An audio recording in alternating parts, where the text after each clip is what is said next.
ಎಲ್ಲರಿಗೂ ನಮಸ್ಕಾರಗಳು. ನಾನು ಪ್ರಫುಲ್ 6ನೇ ತರಗತಿಯಲ್ಲಿ ಓದುತ್ತಿದ್ದೇನೆ.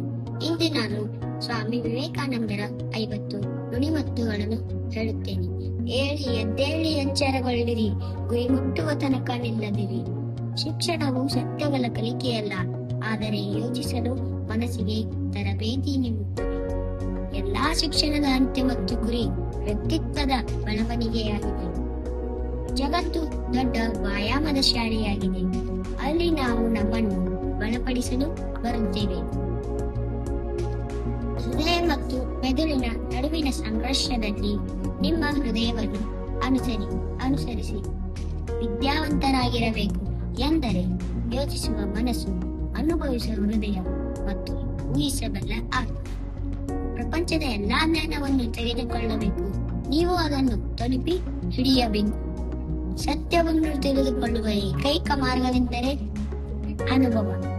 ಎಂದಿಗೂ ವಿಫಲವಾಗದ ಏಕೈಕ ವಿಷಯವೆಂದರೆ ಕಲಿಕೆ. ಭಾರತ ಯಾವಾಗಲೂ ಅಸ್ತಿತ್ವದಲ್ಲಿದೆ, ಅದು ಯಾವಾಗಲೂ ಇರುತ್ತದೆ. ಅದು ಶಾಶ್ವತ, ಅವಿನಾಶಿ. ಜೀವನವು ಒಂದು ಪ್ರಯಾಣ, ಗಮ್ಯಸ್ಥಾನವಲ್ಲ. ಸವಾರಿಯನ್ನು ಆನಂದಿಸಿ. ಆತ್ಮಶೋಧನೆಯ ಕೊಡುಗೆ ಜೀವನದ ಶ್ರೇಷ್ಠ ಕೊಡುಗೆಯಾಗಿದೆ. ಜೀವನವು ಒಂದು ಧೈರ್ಯಶಾಲಿ ಸಾಹಸ ಅಥವಾ ಏನೂ ಇಲ್ಲ. ಅವಕಾಶ ಬಂದಾಗ ಅದಕ್ಕೆ ಸಿದ್ಧರಾಗಿರುವುದೇ ಜೀವನದ ಯಶಸ್ಸಿನ ಗುಟ್ಟು. ಜೀವನವು ಒಂದು ಆಟ, ಅದನ್ನು ಆಡಿ. ಜೀವನವು ಕನ್ನಡಿಯಂತಿದೆ, ನೀವು ಅದನ್ನು ತೋರಿಸುವುದನ್ನು ಅದು ಪ್ರತಿಬಿಂಬಿಸುತ್ತದೆ. ಎಲ್ಲಾ ಧರ್ಮಗಳ ಸಾರ ಒಂದೇ, ಮಾನವೀಯತೆಯ ಸೇವೆ. ಸಮಯವು ಹಣವಲ್ಲ, ಆದರೆ ಅದನ್ನು ಅಮೂಲ್ಯವೆಂದು ಪರಿಗಣಿಸುವ ಏಕೈಕ ದೇಶ ಭಾರತ. ನೀವು ನಿಮ್ಮನ್ನು ಕಂಡುಕೊಳ್ಳಲು ಉತ್ತಮವಾದೆಂದರೆ ಇತರರ ಸೇವೆಯಲ್ಲಿ ನಿಮ್ಮನ್ನು ಕಳೆದುಕೊಳ್ಳುವುದು. ಭಾರತ ಒಂದು ದೇಶವಲ್ಲ, ಅದೊಂದು ಶಾಶ್ವತ, ಅವಿನಾಶಿ. ನಿಜವಾದ ಸಂತೋಷವು ಇತರರನ್ನು ಸಂತೋಷಪಡಿಸುವುದರಿಂದ. ತನ್ನ ಯೌವನವನ್ನು ಗೌರವಿಸಿದ ಸಮಾಜವು ತನ್ನ ಭವಿಷ್ಯಕ್ಕೆ ಅರ್ಹವಾಗಿಲ್ಲ. ದೃಢವಾದ ನೈತಿಕ ತಳಹದಿ ಇದ್ದರೆ ಮಾತ್ರ ಸಮಾಜದ ಪ್ರಗತಿ ಹೊಂದಲು ಸಾಧ್ಯ. ಸಮಾಜದ ಯಶಸ್ಸಿನ ಗುಟ್ಟು ಅವಕಾಶ ಬಂದಾಗ ಅದಕ್ಕೆ ಸಿದ್ಧರಾಗಿರಿ. ಸಮಾಜದ ಪ್ರಗತಿಯು ವ್ಯಕ್ತಿಯ ಪ್ರಗತಿಯನ್ನು ಅವಲಂಬಿಸಿರುತ್ತದೆ. ಪ್ರಪಂಚದ ಎಲ್ಲಾ ಜ್ಞಾನವನ್ನು ತೆಗೆದುಕೊಳ್ಳಬೇಕು, ನೀವು ಅದನ್ನು ತಲುಪಿ ಹಿಡಿಯಬೇಕು. ಪ್ರಪಂಚದ ಎಲ್ಲಾ ಸಮಸ್ಯೆಗಳ ಪರಿಹಾರಕ್ಕೆ ಪ್ರೀತಿ ಮುಖ್ಯ.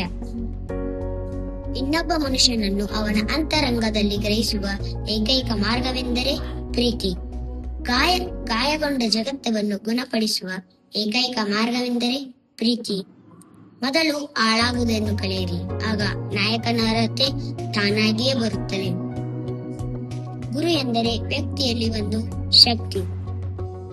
ನಿಮ್ಮನ್ನು ನೀವು ಜಯಿಸಿ, ಇಡೀ ಜಗತ್ತೇ ನಿಮ್ಮದಾಗುತ್ತದೆ. ನೀವು ನಿಮ್ಮನ್ನು ನಂಬುವವರಿಗೆ ನೀವು ದೇವರನ್ನು ನಂಬಲು ಸಾಧ್ಯವಿಲ್ಲ. ಸಾಧನೆ ಇಲ್ಲದೆ ಸತ್ತರೆ ಸಾವಿಗೆ ಅವಮಾನ. ಆದರ್ಶ ಇಲ್ಲದೆ ಬದುಕಿದ್ದರೆ ಬದುಕಿಗೆ ಅವಮಾನ. ನಿಜವಾದ ಶಿಕ್ಷಣವೆಂದರೆ ಪರಿಪೂರ್ಣತೆಯನ್ನು ಹಿಗ್ಗಿಸುವುದೇ ಶಿಕ್ಷಣ. ಅದೃಷ್ಟ ಎಂದರೆ ಅವಕಾಶವನ್ನು ಸೃಷ್ಟಿಸಿಕೊಳ್ಳುವನು. ಬುದ್ಧಿವಂತ ಎಂದರೆ ಅವಕಾಶವನ್ನು ಪಡೆಯುವವನು. ಪ್ರಪಂಚದ ಒಂದು ದೊಡ್ಡ ಗರಡಿ ಮನೆ ನಾವಲ್ಲಿ ಬಲಿಷ್ಠರಾಗಲು ಬಂದಿದ್ದೇವೆ. ನಿಜವಾದ ಶಿಕ್ಷಣವೆಂದರೆ ಮಾನವೀಯತೆಯ ವಿಕಾಸ. ಒಂದು ಸಾಮಾನ್ಯ ಕೆಲಸವನ್ನು ಅತ್ಯುತ್ತಮವಾಗಿ ಮಾಡುವುದರಿಂದ ಶ್ರೇಷ್ಠ ಪ್ರತಿಫಲ ದೊರಕುತ್ತದೆ. ಕಷ್ಟದಿಂದ ಪಾರಾಗುವ ದಾರಿಯನ್ನು ತೋರಿಸುವವನೇ ಮಾನವ ಕೋಟಿಯ ಸ್ನೇಹಿತ. ನಿಜವಾದ ಸಂತೋಷವು ಇತರರನ್ನು ಸಂತೋಷ ಪಡಿಸುವುದರಲ್ಲಿದೆ. ಶಕ್ತಿಯೇ ಜೀವನ, ದೌರ್ಬಲ್ಯವೇ ಮರಣ.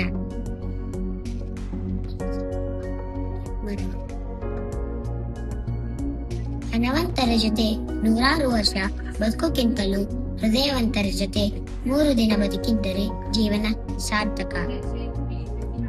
ನೀವು ಯೋಚನೆ ಮಾಡದೆ ಮಾತಾಡುವ ಒಂದೊಂದು ಮಾತು ನಿಮ್ಮನ್ನು ಒಂದೊಂದು ನಿಮಿಷನೂ ಯೋಚನೆ ಮಾಡಿಸುತ್ತದೆ. ನಿಮ್ಮ ಹಾಗೂ ನಮಗಿರುವ ದೇವರ ಬಗ್ಗೆ ನಂಬಿಕೆಯೇ ಹಿರಿಮೆಗೆ ಸ್ಫೂರ್ತಿ. ಧನ್ಯವಾದಗಳು.